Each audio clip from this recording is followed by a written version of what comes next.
皆さんこんにちは。東京アニメアワードフェスティバル、フェスティバルディレクター竹内浩二です。今日は TAAF2025 で招待上映が決まった長編作品フローの監督ギンツ・ジルバロディスさんと、それからアニメーターで演出も手掛ける友永和秀さんをお迎えして特別対談をお届けします。ギンツさん、友永さん、はい、よろしくお願いします。まず最初に作品の紹介なんですけれども、このフローという単語は直訳だと流れという意味になります。で、この作品では水から逃れる生き物たちの姿が描かれています。しかしこの作品はパニック映画ではないし、災害で荒廃した世界を描いた映画でもない。これは抵抗できない大きな力から逃れる生き物たちを捉えている映画です。その生き物たちが大きな障害を乗り越えてたくましくなる姿を描いています。友永さんどうでした？そうですね、悪い人も出ないしね、悪人もね、だからそれがね、僕はね、監督のギンツさんのね、優しさかなと思うんですよ。Yeah, so I didn't want any antagonists in the film. I wanted all of the characters to be kind of relatable and understood.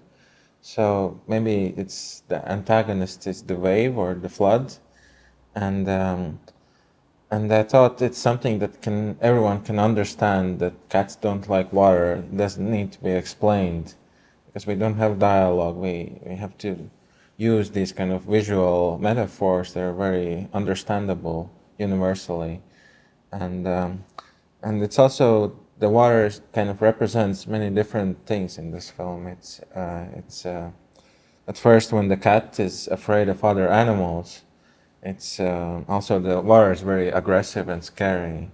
But when the cat starts to open up to others and starts to be more friendly, the water becomes more peaceful and tranquil.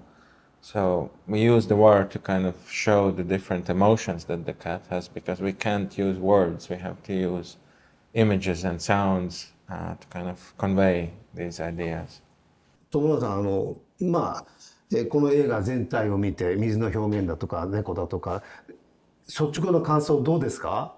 とにかく映像にはとにかく圧倒されましたね。映像の綺麗さと美しさっていうんですか。それとさっき水のお話ししましたけども、水の表現は非常に綺麗ですし、僕もアニメーターとしていろいろ水の表現を描いてきましたし、その実在感のある表現をしようと思って、やってきました。実に上手だな。3D だから何でもできるっていうことではあるんですけど、それにしてもやっぱり綺麗だなと思いました。Yeah, it was a big challenge, the water. I don't think in any films I make in the future, I think I'll avoid water because it was so complicated. I didn't predict how hard it was going to be, and actually it was only 2 people who made all the water in the film.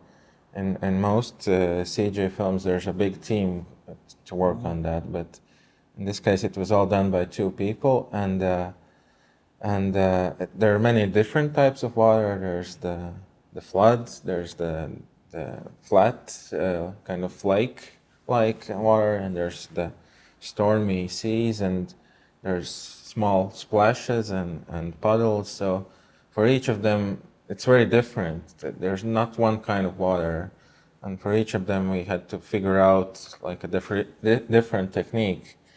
But it was so important to the story, we had to do it, and because you need to, like the 2 people who made the water, they need to understand both the physics, and they need to be very technically proficient, but they also are artists. They're making images, and they have to convey the emotions and the feelings. And I'm not just interested in making something just realistic. We are kind of also like pushing the colors a little bit, or the way that they are conveying the water is to kind of make it more expressive than real life somewhat. But but it's yeah, it was so complicated. It was one of the first things we started, just as production started, and we finished the last shots with the water, like basically a few days before the premiere. It was very stressful for us to kind of make it in deadline, and so in my next film I will not have any water. 船で漂っている時の非常にきれいな水と、それから今度最後嵐の時に岩山のシーンの海があるじゃないですか。あれのなんかこうコントラストがやっぱすごく伝わってくるっていうか、子猫がその暗い海の中に一匹取り残された時の臨場感っていうんですか、あれを自分に置き換えた時にやっぱこう自分だったらどうなるかなっていう感じでこう自分のところに引き寄せて見てたんですけど、多分あれは子供たちが見てもどう思うんだろうっていうか、どういうふうに感じるんだろうなっていうのはちょっと思いましたね。でそれはだから、すごく実感を伴った感じがするということ。そうですね。水の他にここにはだから猫とか犬とかそういう動物たちがたくさん出てくるんですけど、だからアニメーターとしてどうですか？僕がやっぱ今までやってきたことはやっぱり多少カルカチュアライズされたキャラクターをやっぱディズニースタイルでスクワッチ&ストレッチを使いながら、感情を表現していくという方法で、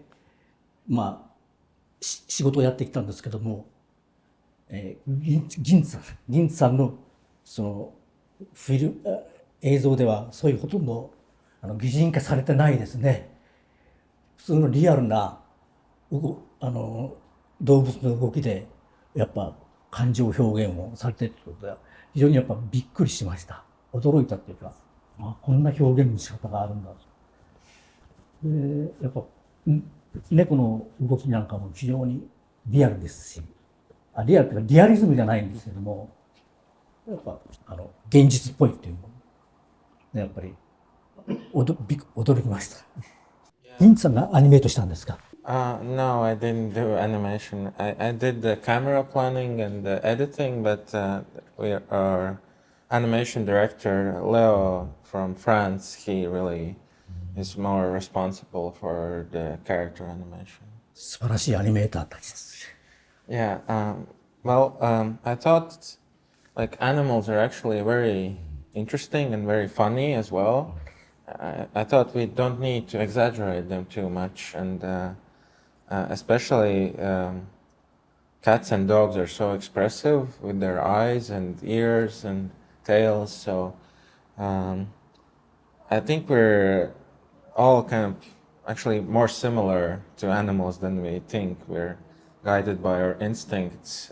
We all kind of can understand that they're afraid in this situation, and I think people would also behave in a similar way. And but it was it was very complicated actually animating all of them on 4 legs. It's a lot more work than animating humans, and it was a big challenge for the animators because some of the scenes also had many characters with a lot of birds or a lot of lemurs or all of them, and there's a lot of interaction with them, and so actually the production was very fast for the amount of work we had to do, and we studied real animals. We looked at a lot of references for everything.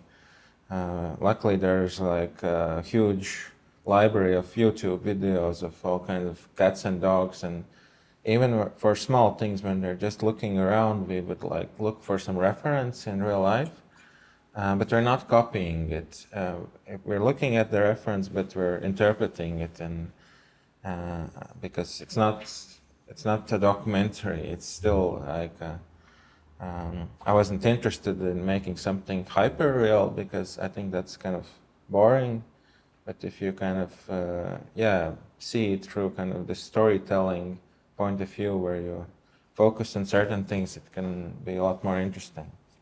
だから問題点はね、要するに彼が言ったらだから動きをコピーしてるんじゃなくて、まあドットするみたいなことだよね、じゃなくてストーリーに合わせてその必要な演技を参考で選び出して、そしてそれをだから表現として伝えていくっていう、そうですね、非常に手間のかかることですよね。あとだからさっき彼が言ったようにその感情、驚きとか恐怖とかをやっぱ体全体を使って表現してる、耳の表情とか、それが実にうまいなっていうか、上手だなっていうか、それは本当に感心しました。Yeah, it's not rotoscope or motion capture because of course we can't put real cats in water. They're very unpredictable. So there we have to imagine some of these scenes, and also because there's this very complicated choreography that all these animals are moving in these very long shots. We couldn't find reference for everything, so we have to like interpret it, and actually I think that the cats and dogs are more similar to real animals, but maybe with the bird and the lemur we can actually push them a little bit further and exaggerate them, because we recognize cats and dogs so much, we've seen them every day, but we haven't seen the lemur that much. And actually in real life the lemurs would not collect these objects. That's something we added, but with cats and dogs we had to be very precise. It was also my commentary about how kind of silly it is collecting all these objects, which I think also in real life people might be too obsessed about something which is quite silly, and maybe they should focus more on kind of on relationships with others in a more direct way and not focus on the object so much. それはね、その先にあったのか、あるいはだからそうじゃなくてこういう役柄の動物を出したいから選んだのか、どっちなんだろう。So it started with the cats. That was the first thing. Then I also wanted to add the dog because I had a cat like that when I grew up, and I had dogs like this as well. Then the next one was the bird, because actually I knew that actually I made this short film when I was a teenager, which also had a bird. But in the short film, actually it was a different bird. But I knew that in the story that the bird would need to carry the cat. It needs to pick up the cat, and they have to fly in the air. And there are not many birds who are strong enough to carry cats. And I decided to choose this bird, the secretary bird, because they're very big and they look very majestic. And I thought the bird should be like the leader of this group. And I had this idea that the cat doesn't like everyone, but only sees the bird as this kind of authority figure. And it kind of fit well with the look of this bird. And then I thought capybara was the next one, because I saw some images how capybaras are very friendly with all these different animals. They're like cats are friendly with capybaras, dogs like capybaras, and people like capybaras, and even some predators like lions and tigers and crocodiles. They even don't eat capybaras. They're very friendly. So I thought if everyone else is fighting in this boat, there will be this one capybara who is always at peace and always very friendly. So the personalities kind of came naturally from these characters, because cats are very independent and dogs can be very friendly, and the capybaras are very peaceful. The lemur is kind of, it felt very anxious, like they move in these very quick movements and they feel very nervous. So I thought it would be always nervous about like protecting something or losing something. So I thought it would always be obsessed about something and worried about their objects. So it again kind of came naturally with this animal. And when I thought of the script, I thought of if we put these characters together, what kind of situations might arise. And it felt like the right balance between all of these, because each of them has to be very distinctive in terms of their look. The silhouette has to be very distinctive for each of them, and also the voices, the sounds they make. So they don't feel like too similar. Each of them has to like represent something different, which is important for the story, that these very different characters are forced to share this small boat, and this creates a lot of conflict, but also a lot of comedy. So it was kind of finding the balance. その動物たちというのは企画の段階で決まって、そしてそういう企画の段階で決まった材料をもとにシナリオが脚本が起こされたという手順なんですかね。Yeah, I don't remember how it all started, but yes, we wrote a script because with my previous films, I didn't even have finished scripts. I had like a very short description of the whole story, but then I would just improvise it visually. This time, because it's a much bigger budget and a bigger team, we needed the script for the funding. And so that was a big challenge for me, writing the script. For me, it's the most difficult part. But it helped that I had another writer to help me. Because then we had to meet regularly and we had to discuss things, and this had forced me to have like deadlines every week to prepare new material. And the script is like quite similar to the finished film, but it's not like very exciting to read, because it just describes the action, and you can't really understand the depth of the emotion just reading it. And so the script was only used for funding, and it was for me to kind of discover the story, because I wrote many drafts and I rewrote it until I got it right. But once I had finished it, I have never read the script since.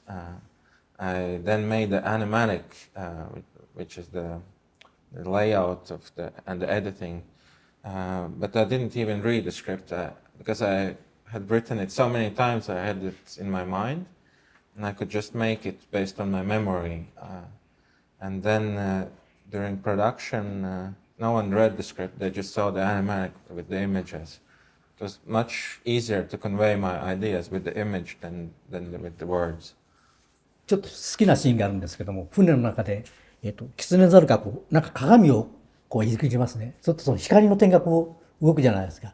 と猫が追っかけて、僕非常に好きなシーンだけど、ちょっとそこだけカルカチアじゃないけど、ちょっと面白いシーン。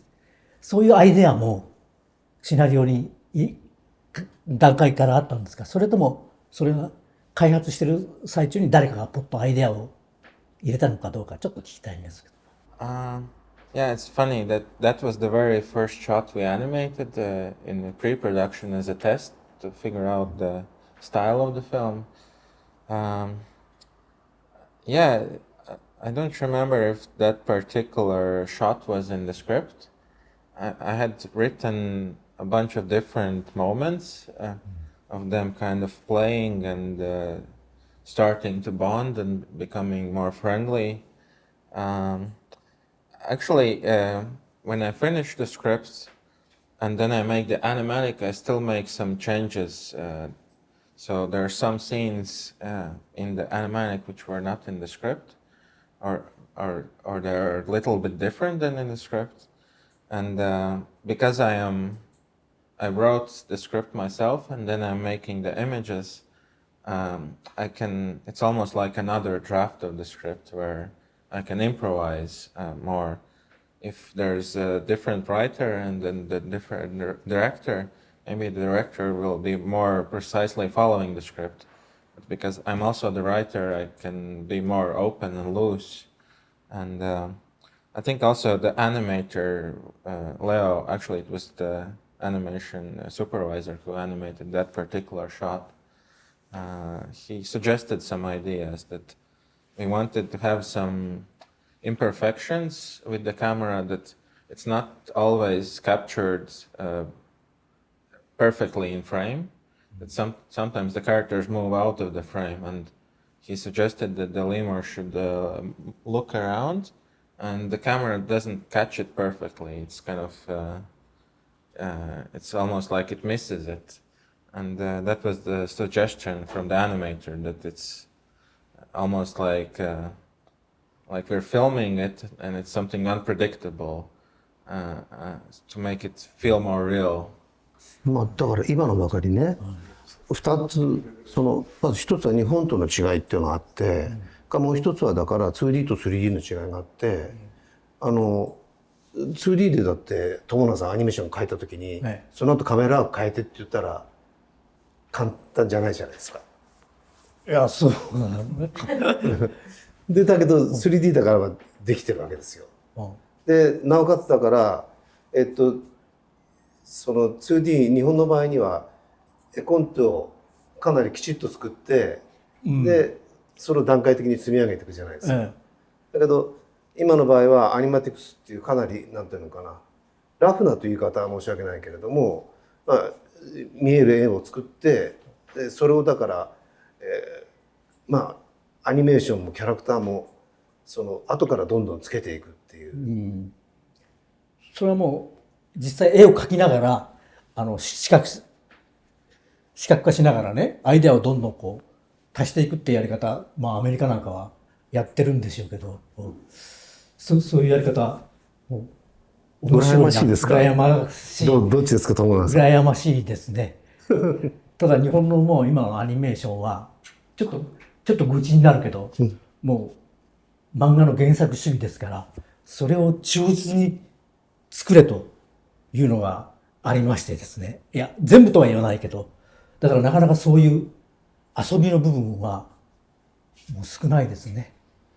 Well, most of the shots were planned quite precisely, so we tried to stick with the animatic as much as we could. But there were some moments where an animator would suggest that instead of the cat just going straight, it should maybe pause for a moment and look around. And then I need to adjust the camera to make it work, otherwise the camera moves ahead without the character. And the good thing was that in bigger CG productions, it's a big team and it takes just a long time to communicate all this, to send for the animator to speak with the director. They have to speak first with the supervisor, and then they have to do a meeting, and it's very slow. But because our team was very small, it was just a few animators and I was doing the camera myself, they could just send it to me, and I could just in like 20 minutes make this adjustment and send it back to them. But it also meant that sometimes in CG animation, the animators can cheat. They can deform the character because it looks right from this specific angle, from the camera point of view. But if you change the camera, it might look very silly and wrong. So in this case, they couldn't do these kind of cheats. They had to be very, just make sure that it works from different angles. But yeah, it is important for me to have that kind of looseness and spontaneity, because I wanted it to feel like there's almost like a real camera operator reacting to these moments. And sometimes maybe the cat jumps and the virtual camera is delayed. It doesn't react immediately. The cat first jumps and then the camera looks up. And I wanted it to feel like there are these moments which are like imperfections, But of course, they're all there for a reason. We actually have to think about that, and someone has to design all of that. It doesn't happen just like in real life. It would happen without like thinking, but in animation, all of this has to be actually designed. But our goal is to make it feel like you don't think about it. You just feel it kind of subconsciously. But I think it makes everything feel a lot more believable. That's why also the camera is shaking, as if it's not put on a tripod. It feels like a real person holds it, and it's shaking when it's running. And it's when the water hits the camera, it's also swept away, and it's shaky. But it's again about finding the balance. We don't want it to shake too much, because then the audience can get nauseous. They can get sick. So it was about finding the balance where it's shaking a little bit, but not too much. 猫が水の中にいて、もう静かなシーンなんですけど、いて、そこにこう深いところから巨大な魚でしたっけ、あれなんか出てきて、クジラみたいですよね。で最後水面に出てくるんですよ。それでその頭の上に猫が乗ってて出てきて、そしたら鳥がすくい上げて、それでずっとこうワンショットでぐるっとこう回って俯瞰になったり煽りになったり円形が見えたり、かなり長いショットだと思う。驚くべきワンショットですよね。そうね、あれはもう何回も見ました。どうやって撮ってる？これだから何でどのくらいの期間でやったのかって。There are a number of these very long shots, and two of the longest ones are almost 5 minutes each, and there are some that are 2 or 3 minutes, and yeah, it was very difficult to manage, because usually you calculate the schedule and everything, because the shots are usually very short, but in this case it was kind of, we had to come up with new methods to figure out the schedule.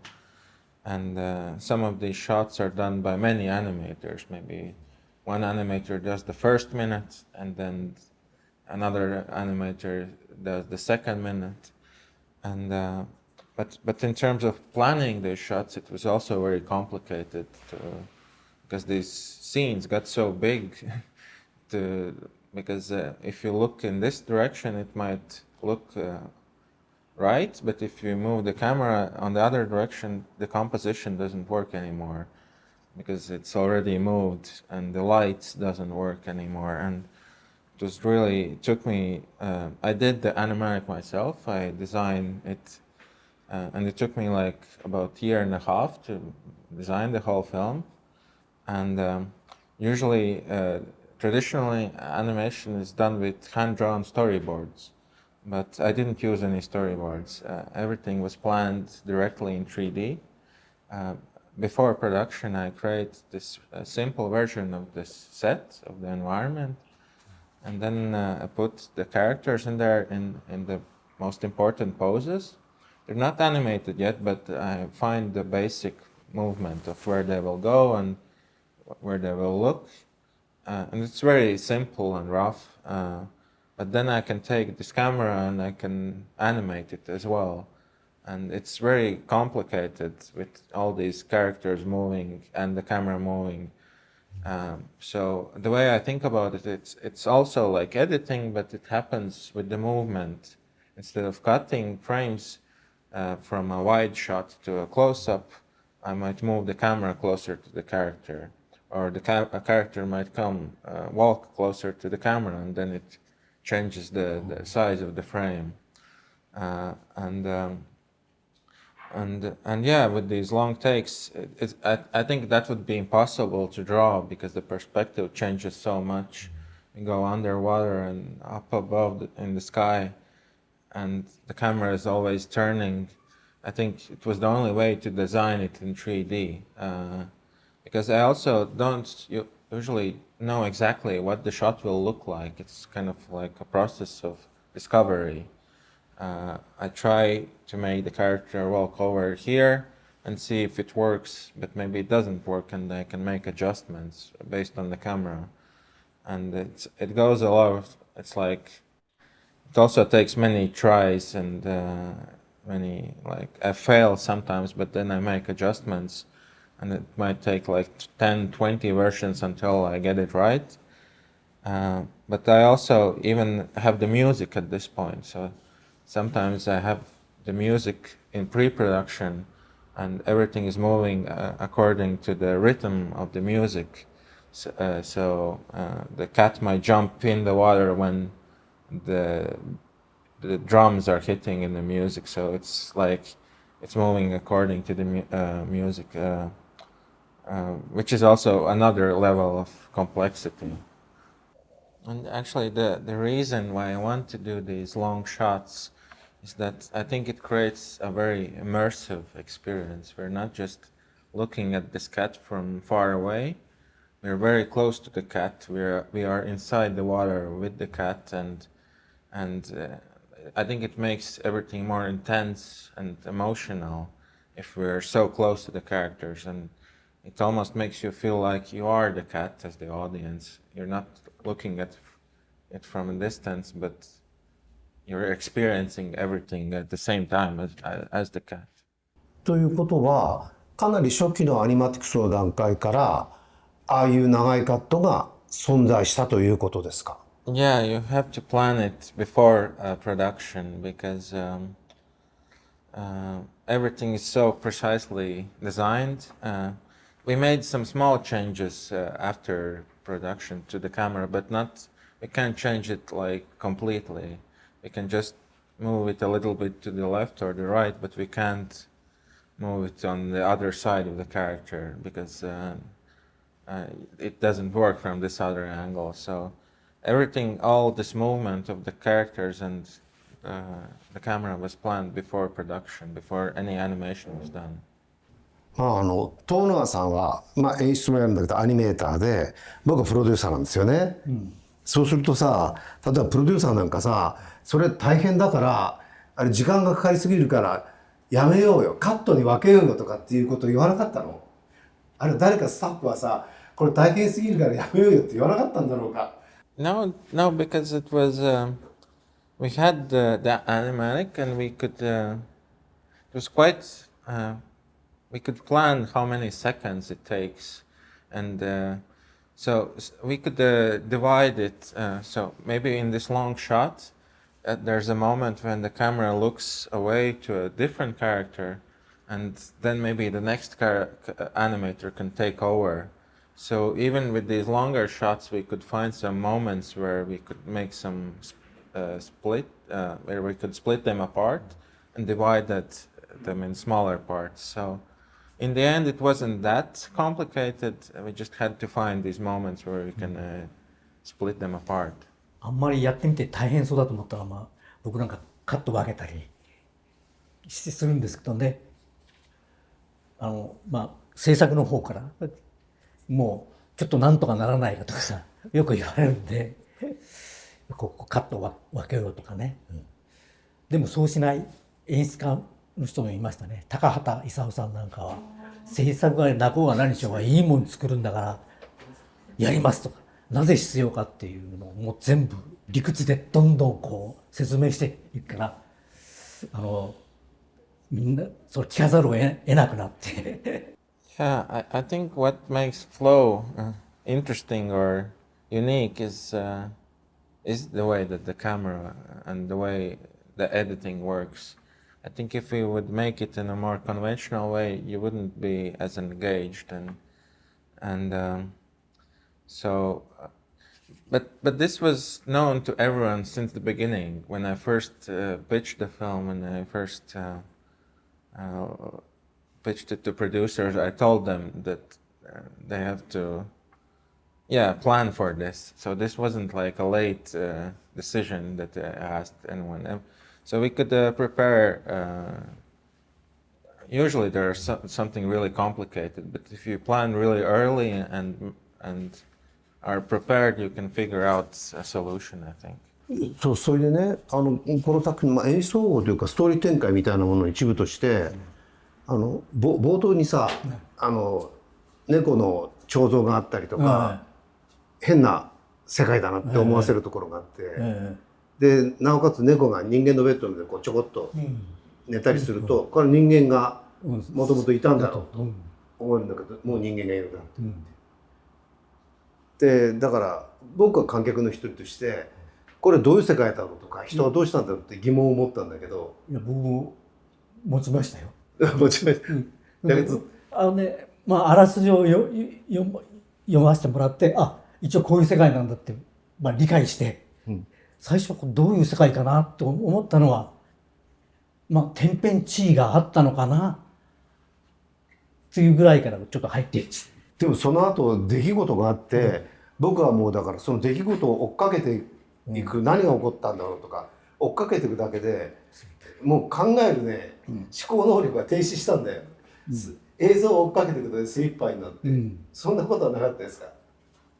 いやそれもあったけど、確かにだからめくるめくようにどんどん変わっていくでしょ、場所も空間もどんどん変わっていくから、あとその映像の凄さに圧倒されてそのまま見ちゃったんですよね。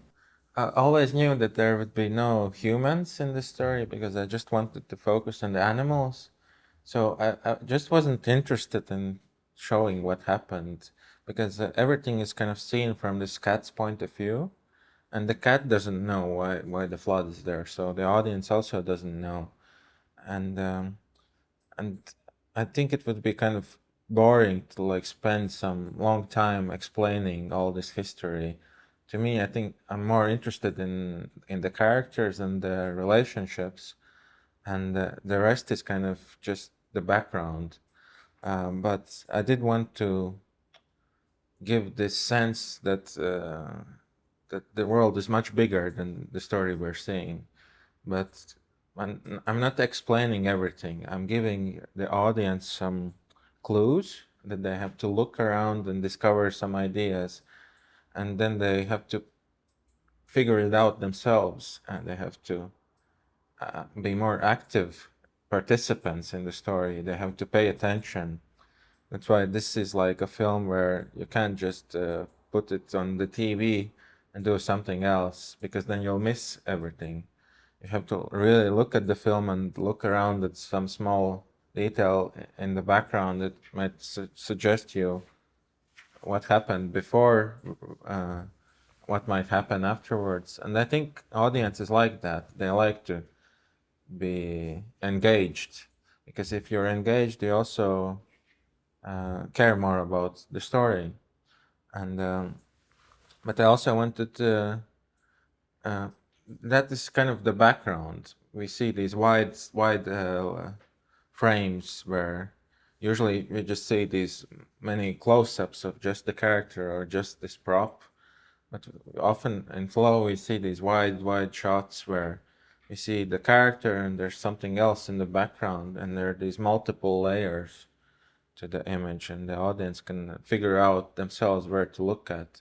And maybe they will not catch everything on the first time, but I think that's also good, that you can watch the film again and see something new and discover something new. So my hope is that the film is interesting for people who watch it multiple times. 全く別の話なんだけど、この作品はブレンダーというソフトウェアで作られたというふうに聞いてるんですけれども、日本の場合にはだから大体マヤとか 3D スタジオマックスでしか作られてないんですよね。でブレンダーというのを使って作るということに関して不安というのはなかったですか？ I think yes, in bigger industries it's often difficult to make changes to the workflow because everyone's so used to working this way. But because in Latvia we're kind of building this for the first time, we don't have a big industry, so it doesn't really matter what software we use. I think in the smaller team as well, it's easier to make changes to the production. And I used Maya before as well, but it was quite fast and easy for me to learn Blender because the principles are the same. It's just a little bit different design, but you can learn it in a few weeks. And most of the animators as well, it took them maybe 1 week to learn the new software. So yeah, I think it's that's the benefit of a smaller team and a smaller industry, that you can be more flexible and make changes more easily to the production. ギンツはそんな大きくないチームと小さなチームって言ってるんだけど、実際クレジット見ると結構な人が関わっているし、それから制作期間が僕は5年って聞いてるんですよね。出来上がった作品もあれだけのクオリティになってるから、僕にはとても小さなチームで作った長編と思うんだけど確かにね、クオリティってことから80分でしたっけ80分ぐらいね。Yeah, it was for not the whole team. The whole team wasn't there for those 5 years. In the first maybe 2 years, it was just me writing the script and looking for funding, and then gradually we were finding some people. It was done in 3 studios actually. The main studio in Latvia, where we did everything except the animation.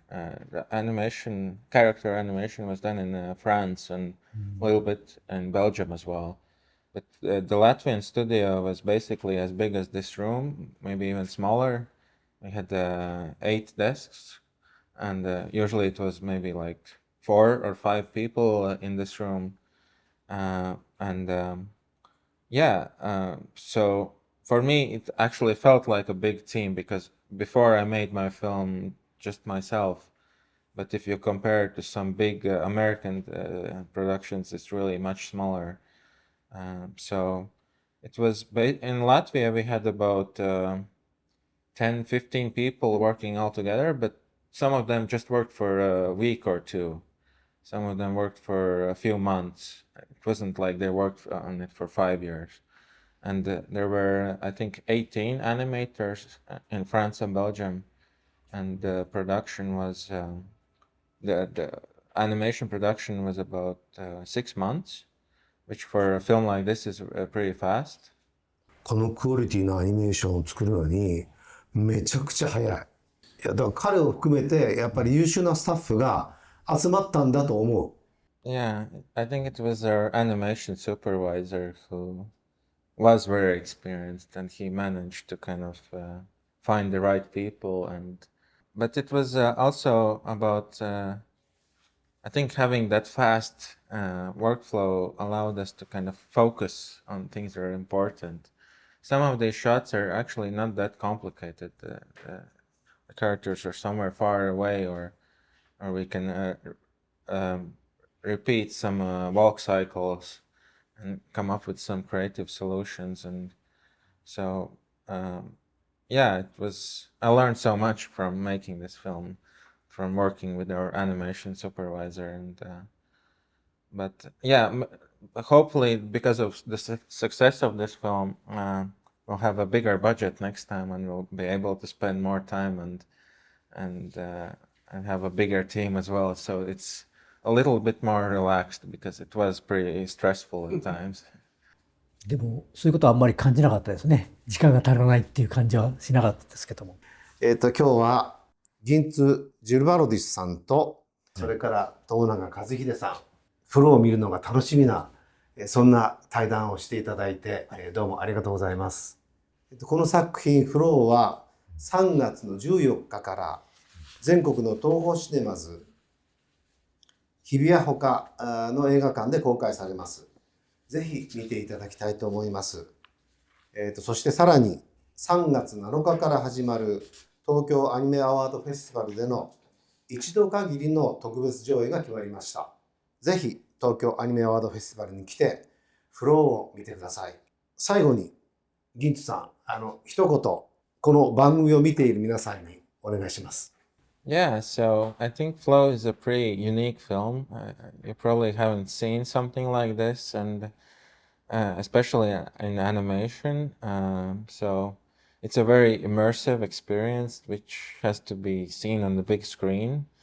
But yeah, it's also a very personal story to me. I think it's very emotional. You'll care a lot about these characters, about the cat and the dog and their adventure, and it's very universal, which is great that we can show it in different countries. We don't need to translate anything. It can be understood by in Japan and Latvia and France, where we made it.